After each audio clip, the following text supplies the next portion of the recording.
Assalamualaikum warahmatullahi wabarakatuh. Bismillahirrahmanirrahim. Alhamdulillahilladzi syahru ramadhana syahran mubarakan kutiba fihi siyam wa unzila fihi al-Qur'an hudal linnasi wa bayyinatin minal huda wal furqan. Asyhadu an la ilaha illallah wahdahu la syarika lah wa asyhadu anna Muhammadan abdu wa rasuluh la nabiyya wa rasula ba'dah. Allahumma shalli wa sallim ala sayyidina Muhammad wa ala alihi wa ashabi ajmain, amma ba'du. Ashabal fadilah, para alim, para ulama, para masyayikh, para sesepuh, khususnya jamaah sholat subuh Masjid Jami yang insya Allah sama-sama dimuliakan oleh Allah Subhanahu wa Ta'ala, dan para pendengar Radio Madinah FM yang sama-sama insya Allah juga dimuliakan oleh Allah Subhanahu wa Ta'ala. Syukur alhamdulillah, pada pagi hari ini kita bersama-sama dapat hadir di majelis yang penuh berkah. Di tempat inilah kita bersujud pada Allah. Di tempat inilah kita bermunajat kepada Allah. Di tempat ini pula kita mendapatkan siraman-siraman rohani, dan di tempat ini pula sebagai media untuk membangun sebuah komunikasi di tengah-tengah masyarakat yang penuh berbagai macam persoalan dan tantangan. Kunci utama dalam kehidupan manusia di samping pengetahuan dan pemahaman terhadap agama serta ilmu pengetahuan adalah komunikasi. Maka masjid bukan hanya sebagai tempat ibadah, masjid juga sebagai tempat pendidikan, masjid sebagai tempat pengembangan budaya, dan masjid juga sebagai pusat peradaban manusia. Kalau ini dilakukan, maka satu kehidupan di tengah-tengah masyarakat yang penuh berbagai macam tantangan ini, perekat utama adalah masjid sebagai pusat-pusat yang kami sebutkan tadi. Ma'asyiral muslimin rahimakumullah, pada pagi hari ini kami sengaja berbicara tentang bagaimana membangun keseimbangan dunia dan akhirat melalui puasa di bulan Ramadan. Sungguh berbahagia Allah Subhanahu wa Ta'ala memberikan anugerah yang luar biasa kepada kita. Pada saat ini kita berada di bulan suci Ramadan, bulan yang penuh dengan rahmat, bulan yang penuh dengan maghfirah. Bahkan janji Allah Subhanahu wa Ta'ala, siapa saja di antara hamba Allah sebagai seorang mukmin dan muslim menjalankan ibadah puasa dengan benar, maka goalnya adalah sebagai hamba Allah yang muttaqin. Mudah-mudahan kita semuanya termasuk hamba Allah yang muttaqin.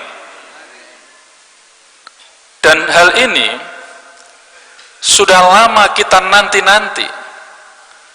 Bahkan sebelum 2 bulan yang lalu, lisan kita ini selalu kita basahi dengan doa pada Allah Subhanahu wa Ta'ala. Allahumma barik lana fi Rajaba wa Sya'bana. Allahumma barik lana fi Rajaba wa Sya'bana balighna Ramadhana. Doa ini selalu kita ungkapkan agar supaya kita bisa sampai pada bulan suci Ramadan. Dan bulan suci Ramadan itu dikategorikan sebagai syahrul Ramadan, syahrul hisotuz zar'i. Bulan Ramadan adalah bulan di mana kita memetik. Dibanding dengan bulan-bulan yang lain, bulan Ramadan adalah bulan yang sangat istimewa. Bahkan ibadah kita pada Allah Subhanahu wa taala dilipat gandakan. Mulai dari 70 sampai 100. Coba. Ini luar biasa. Luar biasa. Maka dari itu, mari kita mencoba untuk melihat kembali terhadap berbagai macam aktivitas yang kita lakukan di bulan Ramadan ini. Yang sebagai dasar utama dalam konteks fikih itu adalah al-imsak anil muftiratil ma'hudat biqasdi qurbah. Menahan diri dari segala hal yang merusak terhadap ibadah kita kepada Allah Subhanahu wa taala sembari berpegang teguh terhadap apa yang telah digariskan oleh Allah Subhanahu wa ta'ala.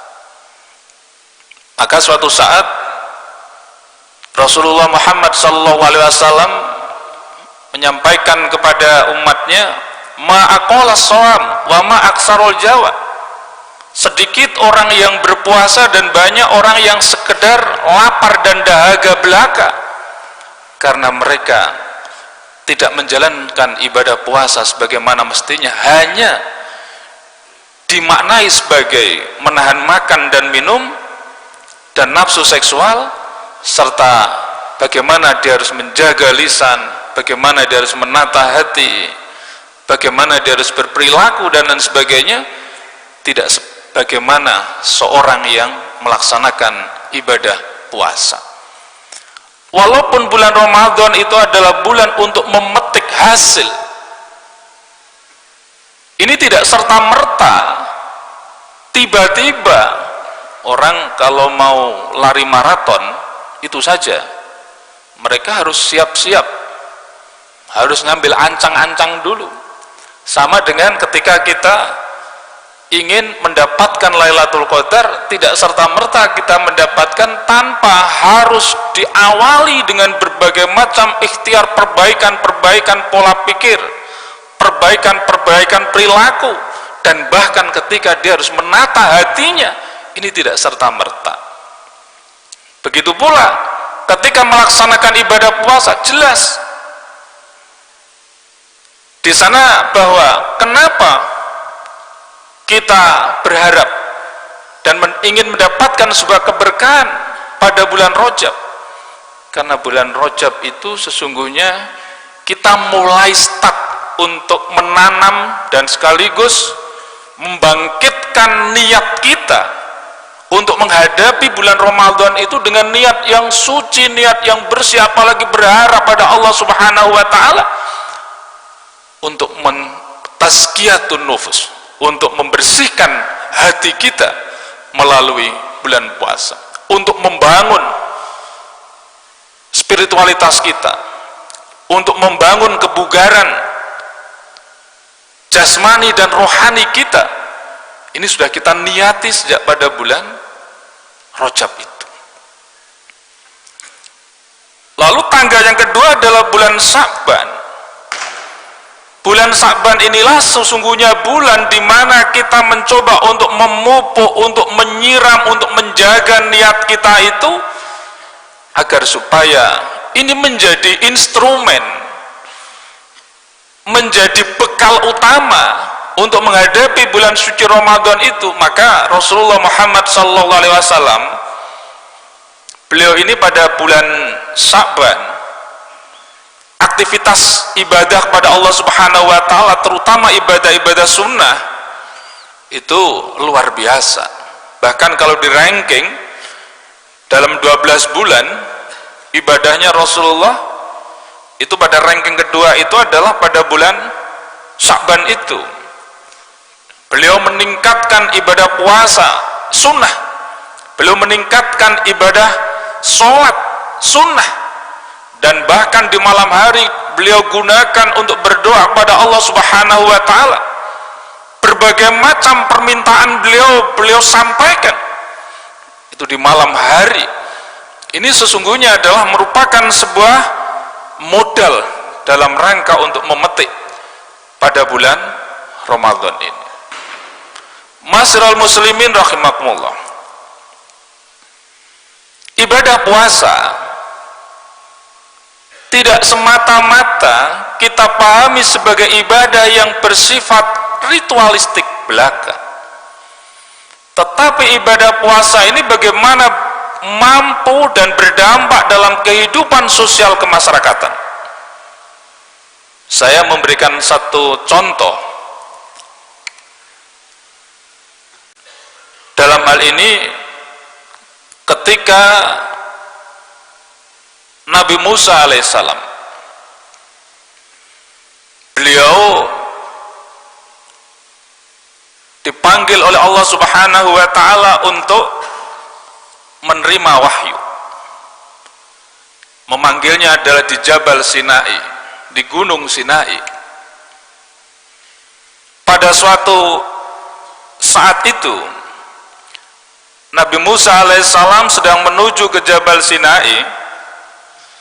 Ada seorang yang mengejar-ngejar Nabi Musa alaihissalam, yang mengaku dirinya adalah sebagai seorang ibad, sebagai hamba Allah yang ahli ibadah. Ya Musa, ya Musa, ya Musa, kata al-ibad. Ada apa kamu? Kata Nabi Musa alaihissalam, apakah engkau akan menghadap Allah di Jabal Sinai? Karena mengerti bahwa Nabi Musa alaihissalam ketika menerima wahyu berada di Jabal Sinai itu. Iya, saya mau ke Jabal Sinai, kata Nabi Musa. Bolehkah saya pesan untuk disampaikan pada Allah Subhanahu wa ta'ala? Silahkan. Apa pesanmu itu? Tanyakan pada Allah Subhanahu wa ta'ala, saya ini nanti akan masuk surga Allah di surga lantai keberapa? Wah, hebat sekali orang ini. Loh, kok tiba-tiba kamu menanyakan ingin masuk surga? Apa itu menanyakan tentang menempati di surga di lantai berapa? Iya, apa alasanmu? Ya Musa, saya sudah kurang lebih sekitar 40 tahun lamanya tafarrud, saya uzrah, saya meninggalkan hal-hal yang bersifat duniawi semata-mata takarub kepada Allah Subhanahu wa ta'ala. Oh begitu ya, kata Nabi Musa. Iya, tolong tanyakan pada Allah. Baik, saya akan tanyakan. Berjalanlah Nabi Musa alaihissalam menuju ke Jabal Sinai, dan amanah yang diberikan oleh seorang ibad tadi dia ingat-ingat. Ketika beliau setelah menerima wahyu dari Allah Subhanahu wa ta'ala, Nabi Musa sampaikan pada Allah, ya Allah, saya dalam perjalanan tadi menuju ke Jabal Sinai ini dikejar-kejar oleh seorang hamba Allah, hambamu yang mengaku dirinya adalah ahli ibadah, dan menanyakan mereka itu atau dia itu masuk ke surga lantai berapa. Wah, ini luar biasa ini kalau kita bisa tanya begitu. Lalu Allah Subhanahu wa ta'ala bertanya, kok dia bertanya masuk surga lantai keberapa? Apa alasannya? Kata dia, ya Allah, dia telah takarub kepadamu kurang lebih sekitar 40 tahun dan meninggalkan hal-hal yang bersifat duniawiyah. Dia tafarud, dia uzlah. Oh gitu. Sampaikan ya pada mereka, tempat yang sudah saya siapkan adalah neraka. Nabi Nabi Musa alaihissalam kemudian kembali. Seorang ibad tadi sedang menunggu. Nabi Musa alaihissalam sesungguhnya ketika kembali dari Jabal Sinai menuju ke rumah beliau, agak menghindar-hindar sedikit supaya nggak ketemu gitu maunya. Wah, ini menyampaikan pesan ini juga agak berat itu. Dia ahli ibadah, lalu kok neraka nih disiapin tempatnya ini. Seorang ibad masih menunggu dan kemudian walaupun toh beliau ini agak menghindar, tapi dikejar-kejar oleh seorang ibad. Ya Musa, ya Musa, ya Musa. Sudahkah pesan saya disampaikan pada Allah? Sudah. Saya masuk surga di lantai berapa? Kamu disiapkan oleh Allah di neraka. Loh, kamu nggak salah dengar. Oh, ini ibarat kita ini yang seringkali nggak percaya sama orang lain. Kamu nggak salah dengar? Enggak. Insya Allah enggak. Bener ah. Nabi Musa juga ragu-ragu juga. Iya toh ini. Tapi saya ingat saya itu Allah mengatakan demikian. Baik. Kalau begitu nanti saya akan tanyakan lagi ketika saya dipanggil oleh Allah untuk menerima wahyu. 1 bulan kemudian Nabi Musa alaihissalam dipanggil oleh Allah untuk menerima wahyu lagi. Lalu ditanyakan lagi oleh Nabi Musa alaihissalam, ya Allah, orang yang mengaku dirinya sebagai hamba Allah kemarin itu, apakah benar dia masuk neraka? Ya, saat itu memang kami persiapkan neraka. Tapi sekarang sampaikan pada mereka, surga sudah saya siapkan untuknya. Loh, kok bisa berubah? Iya. Apa alasannya? Ada 3 hal yang beliau lakukan. Ada 3 hal yang dia lakukan. Apa itu? Dia berdoa pada Allah Subhanahu wa taala. Dan beliau juga memperbaiki perilakunya. Yang pertama apa doanya? Ya Allah, ya Rahman, ya Rahim, Engkau telah memberikan benih iman yang telah Engkau tancapkan di dalam hatiku ini. Apabila iman yang telah Engkau tancapkan di dalam hatiku ini tidak memberikan manfaat pada diri saya dan tidak bisa memberikan manfaat kepada orang yang di sekitar saya, siapkan neraka itu untuk saya. Itu yang pertama. Yang kedua, jadikan hati, pikiran, perasaan dan perbuatanku ini serta organ-organ yang aku miliki untuk memberikan manfaat kepada orang lain. Dan kemudian yang ketiga, doa beliau, bila itu semua tidak aku lakukan, maka tolong besarkanlah badanku ini sebesar neraka yang telah Engkau siapkan kepada hamba-Mu, biar saya sendiri yang masuk neraka yang telah Engkau siapkan itu. Subhanallah. Ini menandakan bahwa dia sudah memiliki satu kepedulian sosial. Dia sudah memiliki satu sikap dan sekaligus melihat bahwa di lingkungan masyarakat itu ada individu-individu satu sama lain harus bisa memberikan manfaat. Sikap yang mengatakan besarkanlah badan saya ini ini seakan-akan dia mengakui terhadap kesalahan yang telah mereka lakukan. Orang lain tidak boleh, biarlah dia masuk surga. Apa artinya di sini dari peristiwa itu? Sikap egois kita di dalam melaksanakan ibadah hanya semata-mata hanya untuk diri kita, bukan untuk orang lain dan bukan untuk masyarakat, adalah merupakan satu amal yang justru tidak dikehendaki oleh Allah Subhanahu wa ta'ala. Sehingga puasa yang kita lakukan ini, di samping untuk diri kita sendiri, tetapi juga kita diharap untuk melakukan satu muhasabah atau satu introspeksi diri, betapa merananya orang yang lapar itu.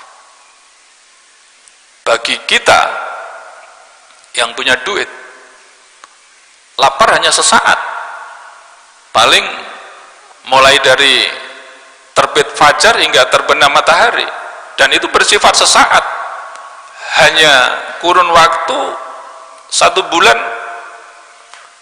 Tapi banyak di antara orang-orang miskin, orang-orang fakir yang bukan 1 bulan tapi bertahun-tahun lamanya, yang mereka membutuhkan uluran tangan dari para aghnia, dan puasa sebagai salah satu momentum untuk melakukan sebuah refleksi dan muhasabah.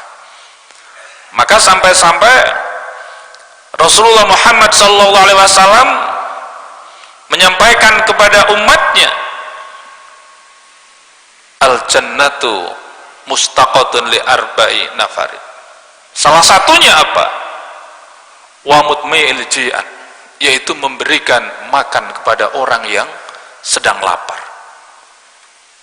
Itu salah satu contoh puasa ini, puasa yang kita lakukan. Dan puasa yang kita lakukan ini sesungguhnya memiliki satu model pendidikan yang luar biasa. Kebersamaan itu dibangun di sana. Contoh misalnya saja yang kita ini jarang bisa bertemu dengan keluarga, bisa makan dengan keluarga. Pada bulan puasa itu betapa nikmatnya ketika kita bisa berbuka dengan istri dan anak-anak serta keluarga di rumah itu. Bahkan seakan-akan ketika kita berbuka puasa di tempat lain, walaupun hidangannya begitu nikmat, tapi kita kurang terasa nikmat karena tidak dengan keluarga di situ. Begitu juga ketika kita sahur, begitu juga ketika kita sholat, yang seakan-akan sholat kita ini seakan-akan begitu wajib kita harus berjamaah, apalagi didukung dengan sholat taraweh berjamaah di sana, berkumpulnya insan-insan mukmin di situ, membangun satu kebersamaan.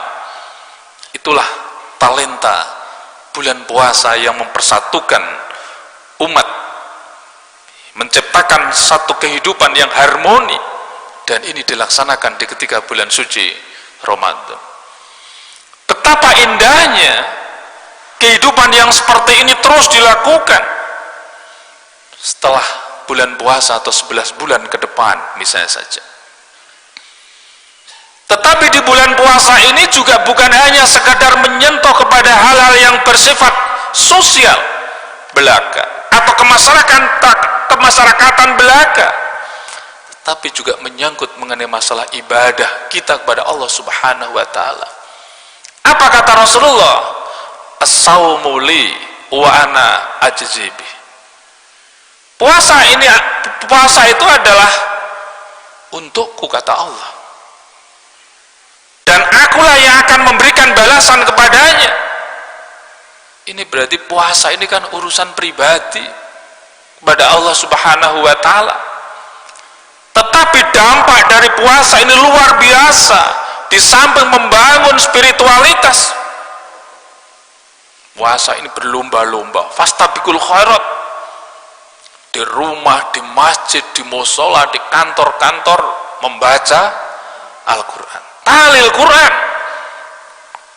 Dua tadi yang dirindukan oleh surga Allah adalah orang yang memberikan makan pada orang lain yang sedang lapar.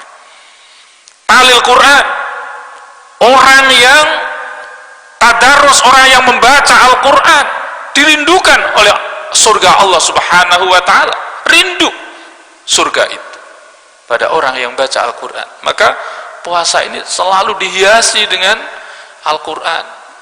Ini sama dengan di kampus Universitas Islam Malang. Tahlil Quran bukan hanya di ketika bulan puasa, di bulan Ramadan, setiap hari tahlil Quran. Nih misalnya saja mulai jam 7 sampai jam 5 itu murotil Al-Quran berkumandang di kampus kami. Setengah 8 yang namanya pimpinan sama karyawan baca Al-Quran lagi satu makrok minimal. Di mana itu? Di meja dan di kursi di mana dia bekerja. Saya yakin dengan membaca Al-Quran itu keberkahan hidup akan diberikan oleh Allah Subhanahu wa ta'ala. Apalagi mereka cinta kepada Rasulullah Muhammad SAW dengan membaca sholawat Nuril Anwar yang selalu dikumandangkan di kampus Universitas Islam Malang. Tiada hari tanpa sholawat dan tiada hari tanpa Al-Quran. Betapa indahnya kehidupan ini, baik di masjid, di rumah, di tempat-tempat kita bekerja, di mana saja, di jalan-jalan kita membaca Al-Quran, kita mendengarkan muratil Al-Quran, mengikutinya, kita membaca sholawat. Luar biasa. Ini luar biasa. Ma'asyiral muslimin rahimakumullah. Kita masih ingat salah seorang perempuan yang sangat terkenal, yaitu Rabi'ah Al-Adawiyah. Beliau adalah di samping sebagai seorang sufiyah, tapi begitu dekatnya pada Allah Subhanahu wa ta'ala. Saat beliau melaksanakan sholat, di mana sajadahnya selalu dibasahi dengan tetesan air mata, ketika beliau melaksanakan berbagai macam aktivitas, lisannya selalu dibasahi dengan kalimat-kalimat thayyibah. Subhanallah. Andaikan itu bisa kita lakukan dalam kehidupan sehari-hari, maka indahnya kehidupan ketika kita membacakan Al-Quran, kita sholawat kepada Rasulullah Muhammad SAW. Innallaha wa malaikatahu yusholluna ala nabi ya ayyuhalladzina amanu shollu alaihi wa sallimu taslima. Malu kita kepada Allah dan malaikat. Allah dan malaikat saja membaca sholawat atas junjungan kita Nabi besar Muhammad SAW. Kita sebagai hamba Allah yang lemah ini, tapi kemudian kita jarang membaca sholawat.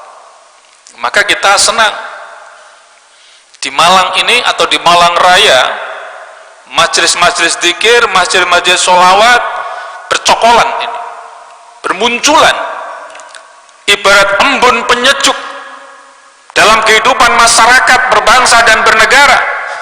Andaikan masyarakat kita ini tidak dihiasi dengan sholawat, tidak dihiasi dengan Al-Quran, bisa konflik di antara manusia itu begitu membahana. Dan kita bersyukur mainannya umat Islam, khususnya di Malang Raya dan umumnya di Indonesia, adalah sholawat, majelis taklim, majelis zikir. Ini mainannya. Tapi berbeda dengan di Timur Tengah. Mainannya bukan sholawat, bukan zikir, bukan majelis taklim, tapi mainannya adalah senapan di situ. Kita bersyukur pada Allah, bersyukur. Maka jihad yang dikemukakan oleh Al-Maghfurlah Hadratus Syekh Hasyim Asy'ari, beliau mengemukakan hubbul watan minal iman.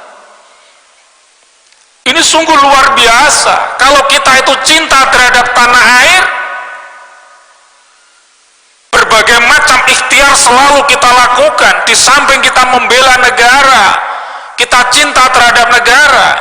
Ini jangan dikecilkan membaca sholawat, jangan dikecilkan dzikir, jangan dikecilkan majelis taklim. Kalau nggak ada itu, negara Indonesia akan seperti di Timur Tengah. Karena apa? Dia selalu mengedepankan rasio, mengedepankan intelektualitas, spiritualitasnya hilang, tercerabut dari akarnya, sehingga terjadi adalah konflik horizontal di antara sesama muslim. Naudzubillah tsumma naudzubillah. Mudah-mudahan Indonesia selalu dijaga oleh Allah Subhanahu wa taala. Dan yang menjaga itu adalah orang-orang yang ahli sholawat itu. Maka TNI Polri mereka selalu mengatakan negara kita ini akan aman, akan makmur, akan lojinawi, akan stabil kalau masyarakat ambil bagian dalam menciptakan satu suasana yang damai. Salah satu suasana yang damai adalah itu tadi, ada majelis-majelis itu tadi. Ini embun penyejuk, ini paku buminya negara. Paku buminya negara adalah alim, ulama, masyayikh, habaib. Siapa di antara orang-orang mukmin, orang muslim yang cinta terhadap majelis-majelis dzikir, majelis-majelis maulid, majelis-majelis taklim itu bukan orang yang menciptakan sebuah kegaduhan seperti halnya menjelang bulan suci Ramadan sudah dinodai dengan pengeboman di sana sini. Naudzubillah tsumma naudzubillah. Mereka mengatakan muslim sungguh biadab. Karena apa? Orang mukmin, orang muslim perilakunya tidak demikian. Orang mukmin, orang muslim itu adalah orang-orang yang ingin menciptakan satu kedamaian, menciptakan sikap harmoni, berlaku secara proporsional. Walaupun dia juga bukan berarti meninggalkan amar ma'ruf nahi mungkar. Lakum dinukum menjadi kunci utama di sana. Sehingga dunia ini akan bisa harmoni, apalagi melalui bulan suci Ramadan yang selalu kita jadikan sebagai junnah, sebagai benteng dalam kehidupan manusia. Islam ditempatkan sebagai agama yang rahmatan lil alamin, mampu mengayomi seluruh elemen kehidupan masyarakat sebagaimana Rasulullah Muhammad SAW pada saat itu. Beliau selalu mengayomi dalam kehidupan bermasyarakat dengan heterogenitasnya, dengan pluralitasnya, dengan multiculturnya, tapi masyarakat bisa damai. Kalau ini dilakukan, maka sungguh betapa indah dalam kehidupan manusia. Tapi kita harus waspada. Islam transnasional ini sudah menjadi bagian dalam kehidupan kita. Jauhlah yang berkembang di negara kita. Sejalan dengan era reformasi, masuklah berbagai macam paham yang di situ melakukan satu klaim-klaim terhadap kebenaran Islam. Dan ini akan sangat membahayakan sekali. Yang menjadi bidikan utama siapa? Yang menjadi bidikan utama adalah masyarakat muslim Indonesia yang damai, yang selama ini damai, yang selama ini rukun, yang selama ini tentram. Ini akan diporak-porandakan melalui satu paham-paham baru yang datang ini. Ini berarti mentalitas warga dan bangsa negara kita ini betul-betul harus kita jaga dengan bagus melalui model-model pendidikan yang mengedepankan harmonisasi. Sebagaimana Universitas Islam Malang juga demikian. Konsep utamanya apa? Konsep utamanya adalah tawasud, tawazun, tasammuh, al-adl, amar ma'ruf nahi mungkar, dan al-istiqomah. Ini menjadi kunci utama.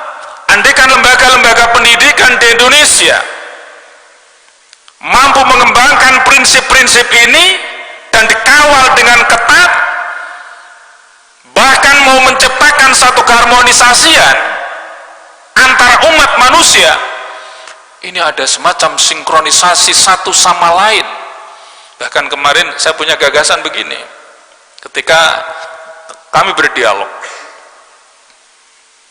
andaikan lembaga-lembaga pendidikan di Indonesia ini untuk mengurangi kemiskinan, mengurangi pengangguran, setiap BUMN, setiap perusahaan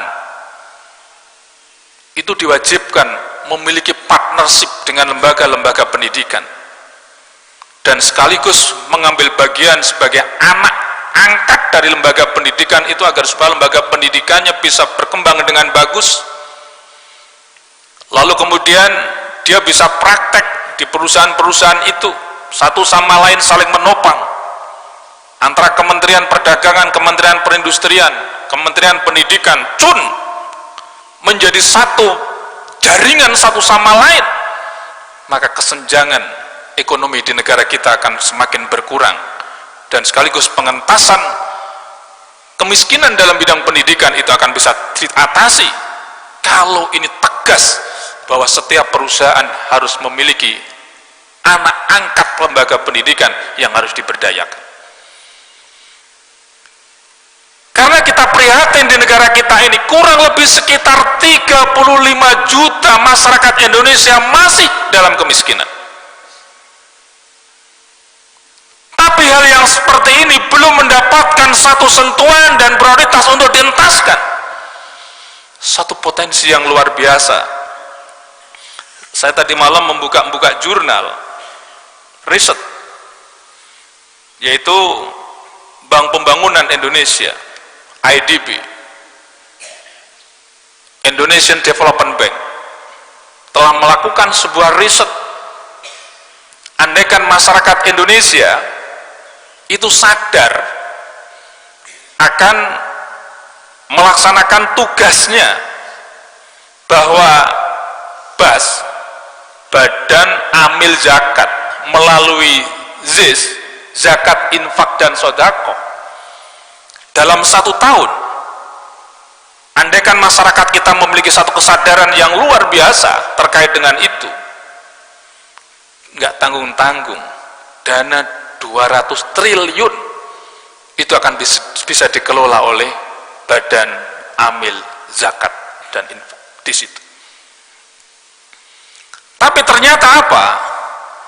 Laporan di tahun 2017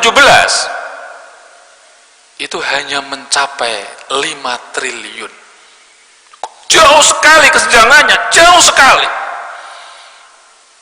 Dan di luar yang melalui BAS itu hanya kurang lebih sekitar 5 triliun pula. Berarti yang memiliki kesadaran untuk zakat, infak, dan sedekah hanya sekian persen. Itu sedikit sekali. Kalau dikumpulkan hanya kurang lebih sekitar 10 triliun. Bagaimana kita mau mengentaskan kemiskinan itu kalau kesadaran untuk membangun kehidupan sosial itu adalah hak mereka yang miskin sebetulnya belum terjalankan dengan bagus? Dan ini adalah tugas kita bersama untuk membangun mindset masyarakat, membangun pola pikir masyarakat agar supaya dia memiliki kesadaran yang tinggi akan mengamalkan ajaran Islam itu sendiri melalui sedekah, infak, dan zakat itu sendiri. Coba kita perhatikan misalnya saja dalam 1 tahun masyarakat Indonesia itu yang melaksanakan ibadah umroh dalam 1 tahun itu mencapai 1 juta. 1 juta, luar biasa. Lalu kemudian kalau per orang itu katakanlah dia harus membayar $2.000, maka dana yang terkumpul itu mencapai 27 triliun. Luar biasa, 27 triliun. Nah, sekarang kita melihat apakah kemudian kita memiliki sifat egois dengan kekayaan yang kita miliki, kita tidak sadar untuk mengentaskan kemiskinan di lingkungan kita, tetapi kita enjoy, kita menari-nari dalam kegembiraan diri kita untuk melaksanakan ibadah umroh misalnya saja. Sedangkan kita sudah berkali-kali, bahkan saya mendengar ada di antara umat Islam Indonesia ratusan kali dia melaksanakan ibadah umroh. Itu. Kalau misalnya saja dalam satu tahun melaksanakan 2-3 kali, satu kali disisihkan untuk umat, itu sudah luar biasa itu. Dan ini bisa untuk mengentaskan kehidupan masyarakat yang miskin, yang dalam kategori mustad'afin itu. Mereka orang-orang yang tertindas dalam hidupnya. Tapi ketertindasan ini bukan semata-mata dari mereka, tapi kadangkala kalau kita pikir juga dari struktur kehidupan mereka yang menjadi mereka miskin, lingkungan yang menjadikan mereka miskin, tapi juga keturunan pula kadangkala yang menjadikan mereka itu miskin. Berbagai macam pengaruh, berbagai macam faktor yang memang membuat mereka miskin. Tidak semata-mata dirinya miskin karena dirinya malas, tetapi struktur yang kadangkala mereka menjadi miskin. Ma'asyiral muslimin rahimakumullah, sungguh ini menjadi bagian yang tidak terpisahkan dalam pikiran kita, yang tentu tidak bisa dilaksanakan melalui pribadi-pribadi, tetapi harus melalui satu kolektivitas dan peran pemerintah, peran lembaga-lembaga sosial, peran lembaga-lembaga pendidikan, dan seluruh unsur termasuk lingkungan keluarga harus menjadi bagian yang tidak terpisahkan di dalam memikirkan hal yang seperti ini. Ma'asyiral muslimin rahimakumullah, oleh karenanya di dalam puasa ini yang kita lakukan, di samping kita mendekatkan diri kepada Allah Subhanahu wa Ta'ala, kita juga diharapkan untuk membangun satu tatanan kehidupan di mana sikap sosial yang kita laksanakan di bulan suci Ramadan ini, yang kita harapkan untuk bisa berdampak pada 11 bulan yang akan datang. Kita mampu menyeimbangkan antara zikir dan fikir. Kita diharapkan mampu menyeimbangkan antara ibadah ritual dengan sosial. Sebagaimana pesan Allah Subhanahu wa Ta'ala, wabtaghi fima ataqallahu daral akhirah wala tansa nasibaka minad dunya, al-ayah itu. Mudah-mudahan kita semuanya termasuk hamba-hamba Allah yang selalu dicerahkan oleh Allah Subhanahu wa Ta'ala, sebagai hamba Allah yang mampu menyeimbangkan antara lahir dan batin, mampu menyeimbangkan antara spiritual dengan sosial, mampu menyeimbangkan antara kehidupan pribadi dengan kehidupan sosial, sehingga kita termasuk orang-orang yang beruntung di dunia maupun di akhirat kelak. Cukup sekian yang bisa kami sampaikan, mungkin nanti akan dipandu oleh pembawa acara, mungkin ada tanya jawab, saya persilahkan. Terima kasih. Masih ada waktu sekitar 15 menit. Barangkali ada yang jamaah yang hadirin yang menghendaki bertanya, monggo.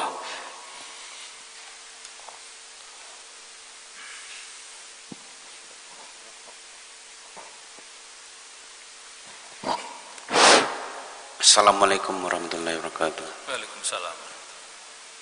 Mana yang jahat orang korupsi sama orang teroris, dan kenapa orang itu nggak punya malu, nggak punya sadar?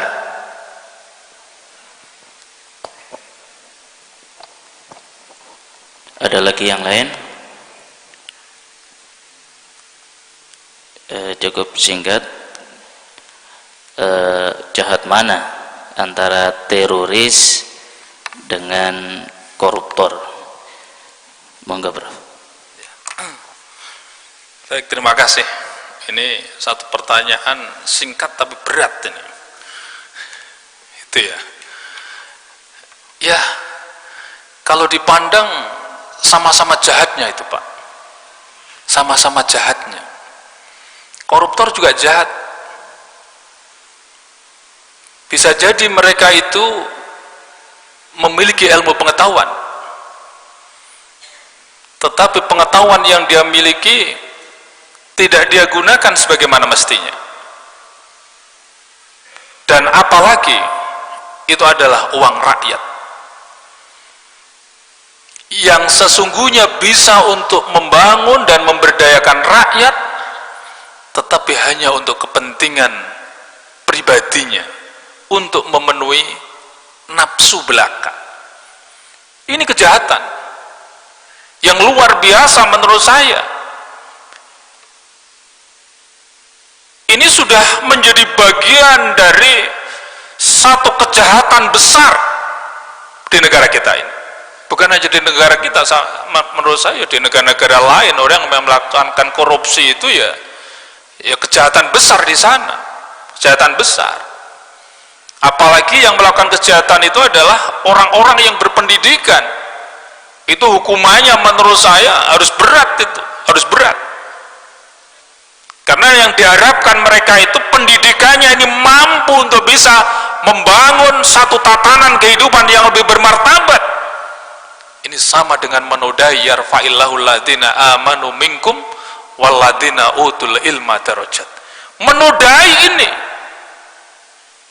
Coba kita lihatlah apa kata Al-Maghfurlah Gus Dur yang berada di Senayan sana. Itu semuanya orang-orang berpendidikan, tapi Gus Dur mengatakan seperti, ya itu yang bicara bapak-bapak lah ya. Itu karena apa? Dia tidak mencoba untuk mendudukkan dirinya sebagaimana dirinya yang seharusnya, yang memiliki ilmu pengetahuan itu. Tapi ini disalahgunakan ini. Ibaratnya orang mengerti, Pak. Dia mengerti, kemudian dia salah gunakan. Sama dengan orang, katakanlah polisi. Dia harus menjaga kedamaian, tapi dia membuat keonaran. Wah, itu biasanya juga sanksinya lebih berat begitu. Sama dengan Allah Subhanahu wa Ta'ala memberikan sanksi orang yang berpengetahuan ini lebih berat daripada mereka yang tidak berpengetahuan. Karena dengan pengetahuan yang mereka miliki sesungguhnya itu menjadi pembimbing, sebagai tempat untuk mereka bertanya, sebagai pengarah sikap dan perilakunya. Dan seharusnya apalagi dana miliaran yang kemudian itu dikorupsi, itu adalah kejahatan besar yang tidak bisa diampuni. Tapi semuanya juga tergantung pada Allah, Rahman dan Rahim Tuhan. Orang yang berbuat dosa besar saja bisa juga masuk surga itu, karena Rahman dan Rahim Tuhan. Mereka pada saat sudah menjelang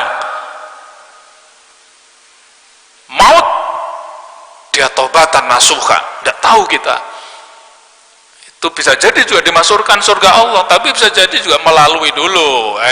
Jangan langsung masuk surga kamu, mampir dulu di sini gitu. Kira-kira begitu. Kok enak kamu? Memang kami siapkan kamu itu masuk surga, tapi mampir dulu ini gitu. Mampir dulu. Rahman dan Rahim Tuhan. Apalagi mereka mau bersolawat atas Rasulullah Muhammad SAW. Syafaat Rasulullah akan diberikan itu. Karena Rasulullah Muhammad SAW itu akan memberikan syafaat kepada orang yang syahadat saja pada Allah dan Rasulnya, itu Rasulullah sudah akan memberikan syafaat kepada mereka. Enak, Pak, kita ini sebagai orang mukmin, sebagai orang muslim ini sungguh biadab apabila mereka justru menyalahgunakan terhadap apalagi kedudukan dan amanah yang diberikan kepadanya.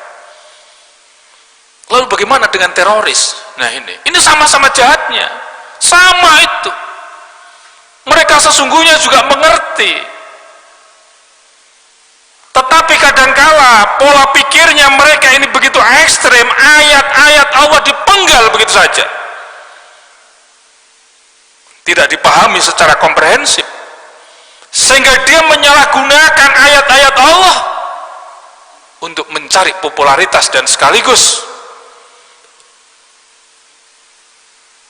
ingin merusak satu tatanan kehidupan, apalagi menodai orang lain yang orang lain tidak salah dengan mereka. Rasulullah Muhammad SAW pada saat beliau sedang duduk-duduk berkerumun dengan para sahabat pada saat itu, ada sahabat yang mengerti ketika ada jenazah yang sedang diusung. Rasulullah tahu kalau ada jenazah yang sedang diusung. Para sahabatku, ayo kita berdiri. Ada apa Rasulullah? Itu ada jenazah yang sedang. Oh, itu jenazahnya orang kafir Quraisy itu, orang non muslim itu. Ya, tidak apa-apa, mereka itu manusia, kita hargai mereka sebagai manusia. Kalau kita melihat itu, yang sudah wafat saja, orang kafir, orang non muslim itu masih dihormati oleh Rasulullah, apalagi mereka yang masih hidup. Itu Pak, itu mereka-mereka yang pembunuh diri itu bukan mati syahid Pak, mati sangit. Mati sangit mereka itu, bukan mati syahid itu. Karena jamaah Masjid Jami jangan ikut-ikutan itu, termasuk para pendengar radio Madinah FM jangan ikut-ikutan. Kita ikut ulama, ikut kiai, ikut habaib lah. Enggak ada yang namanya ulama, kiai, habaib itu yang suka ngebom, itu enggak ada. Yang suka ngebom itu ya orang yang ngeklaim sebagai ulama, ngeklaim sebagai kiai, tapi sikap dan perilakunya bukan menjadi ulama dan kiai atau habaib. Itu Pak, hati-hati itu Pak, hati-hati. Maka hidup mereka seringkali eksklusif, mereka eksklusif, seakan-akan orang muslim, orang mukmin yang lain itu nggak benar itu. Bahkan masuk di masjid harus dipel itu masjidnya itu, sesama mukmin dan sesama muslim. Naudzubillah min dzalik. Sama-sama jahatnya itu Pak, sama-sama jahatnya. Ini mana yang paling jahat ya di antara keduanya itu? Ya menurut saya sama-sama jahatnya lah itu. Jadi, nah, di sini hukum harus berlaku di sini. Hukum harus ditegakkan. Tidak boleh kemudian mereka diskriminatif. Masa yang mencuri ayam dihukum babak belur? Sedangkan koruptor kelas kakap mereka gentayangan di mana-mana karena dia memiliki transaksi politik. Naudzubillah, tsumma naudzubillah. Maka saatnya kita harus memilih pemimpin-pemimpin yang adil, pemimpin-pemimpin yang mampu membawa kehidupan masyarakat yang lebih sejahtera dan tangguh dalam rangka untuk membangun satu budaya dan peradaban. Hati-hati Pak, hati-hati sekali kita memilih pemimpin itu. Maka sayang seribu sayang ketika pas pemilu ada masyarakat yang kemudian dia nggak mau mengambil inisiatif atau mengambil hak mereka untuk memberikan suara. Jangan, cari pemimpin yang adil. Kalau semuanya dolim gimana ya? Nggak ada yang adil. Ya, cari yang paling lah ya, yang paling baik di antara yang dolim itu. Kan kata Imam Ghazali, 60.000 tahun terdapat pemimpin yang dolim itu lebih baik daripada tidak ada pemimpin. Maka ya ambil Pak, walaupun dolim tapi dolimnya itu tidak keterlaluan lah, kira-kira begitu, kira-kira gitu. Jadi sama-sama jahatnya Pak itu, jangan ikuti Pak. Kalau nanti saya bilang Kalau saya bilang, wah ini yang paling jahat itu adalah koruptor, wah saya jadi teroris saja. Kalau yang paling jahat teroris, wah saya nanti jadi koruptor saja. Sama-sama jahatnya, kedua-duanya. Naudzubillah, tsumma naudzubillah.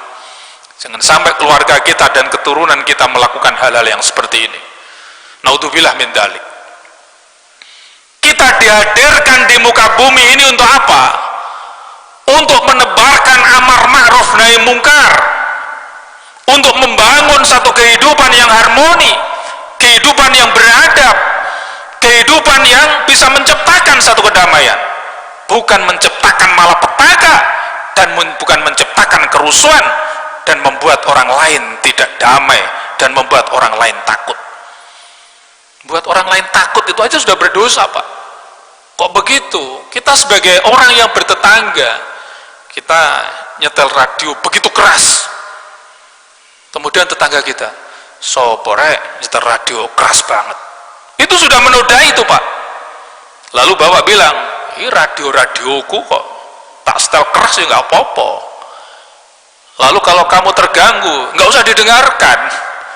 Wah ini kan kacau, ini kehidupan seperti ini. Ini yang menurut saya kita perlu ada tenggang rasa. Itu, Pak. Kalau akunya yang tampak, ini radio-radioku dan tempat ini juga rumahku, kamu kalau terganggu pergi sana. Naudzubillah, ini mereka tidak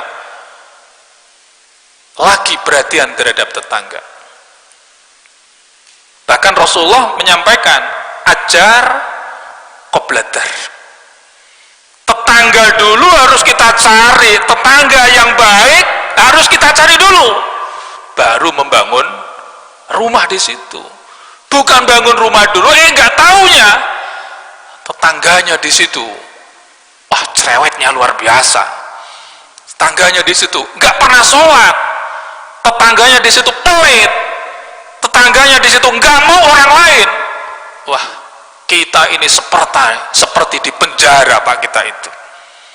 Maka sungguh Rasulullah Sallallahu Alaihi Wasallam menanamkan satu ajaran-ajaran kemanusiaan yang luar biasa, yang dampaknya itu bisa menciptakan satu kebahagiaan di antara umat manusia.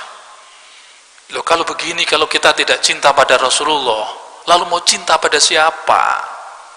Itu Rasulullah Muhammad Sallallahu Alaihi Wasallam, yang tentu cinta kita pada Allah segala-galanya, hubbullah, cinta pada Allah dan Rasulnya. Itu. Dan orang tua kita, Pak, tentunya guru-guru kita, kiai kita, habaib, itu yang pernah mendidik kita, lingkungan kita, wah damai hidup ini. Itu, Pak, kira-kira, Pak. Saya tidak mengatakan mana yang paling jahat, dua-duanya jahat di situ. Itu. Nanti kalau saya pilih salah satu, naudzubillah. Kira-kira begitu, Pak. Sudah cukup. Baik, terima kasih. Ma'asyiral muslimin rahimakumullah. Kita sudah diberikan anugerah oleh Allah di bulan puasa dan melaksanakan ibadah puasa di bulan Ramadan ini. Kita mari pupuk dengan ibadah-ibadah sunnah yang lain. Mudah-mudahan momentum puasa ini untuk menciptakan satu kebugaran jasmani dan rohani kita ini menjadi sesuatu hal yang bisa kita wujudkan, dan termasuk puasa ini kita jadikan sebagai sarana untuk membangun kebugaran spiritualitas dan kebugaran sikap sosial kita di tengah-tengah kehidupan masyarakat. Cukup sekian yang bisa kami sampaikan, mohon maaf atas segala kekurangan. Akhirul kalam, wallahul muwaffiq ila aqwamit thoriq. Wassalamualaikum warahmatullahi wabarakatuh. Mohon ditutup dengan doa sekalian. Bismillahirrahmanirrahim. Allahumma sholli wa sallim ala sayyidina Muhammad wa ala ali sayyidina Muhammad walhamdulillahi rabbil alamin. Hamdan syakirin, hamdan na'imin, hamdan yuafi ni'ama wa yukafi mazidah. Ya Rabbana lakal hamdu kama yanbaghi li jalali wajhika wa 'azimi sultanik. Allahumma anfa'na bima 'allamtana wa 'allimna ma yanfa'una. Allahumma anzilna munzalan mubarakan wa anta khairul munzilin. Allahumma yassir lana wa la tu'assir alaina umurad dunya wal akhirah. Allahumma inna nas'aluka mujibat rahmatika wa azaima maghfiratika wassalamata min kulli ismin wal ghanimata min kulli birrin wal fawza bil jannah. Rabbana qadina bima razaqtana wa barik lana fi ma ataitana wa akhlif alayya kulla ghaibatin lana minka bil khair. Rabbana hab lana min azwajina wa dhurriyyatina qurrata a'yun waj'alna lil muttaqina imama. Allahumma ja'alna auladana wa dhurriyyatina wa ahlana wa talamidana min ahlil ilmi wa ahlil khair wa ahlil Qur'an wa ahlil ibadah wa ahlit ta'ah wal istiqamah bi rahmatika ya arhamar rahimin. Allahumma ighfir lana wa li walidayya warhamhuma kama rabbayana shighara. Allahumma ighfir lana dzunubana wa kaffir 'anna sayyi'atina wa tawaffana ma'al abrar. Rabbana adkhilna mudkhala sidqin wa akhrijna mukhraja sidqin waj'alna min ladunka sultanan nasira wa qul ja'al haqqo wa zaqal batil innal batila kana zahuqa. Rabbana atina min ladunka rahmah wa hayyi' lana min amrina rasyada. Rabbana atina fid dunya hasanah wa fil akhirati hasanah wa qina adzabannar wa adkhilna jannata mal abrar ya aziz ya ghafar ya rabbal alamin. Subhana rabbika rabbil izzati amma yasifun wa salamun alal mursalin walhamdulillahi rabbil alamin.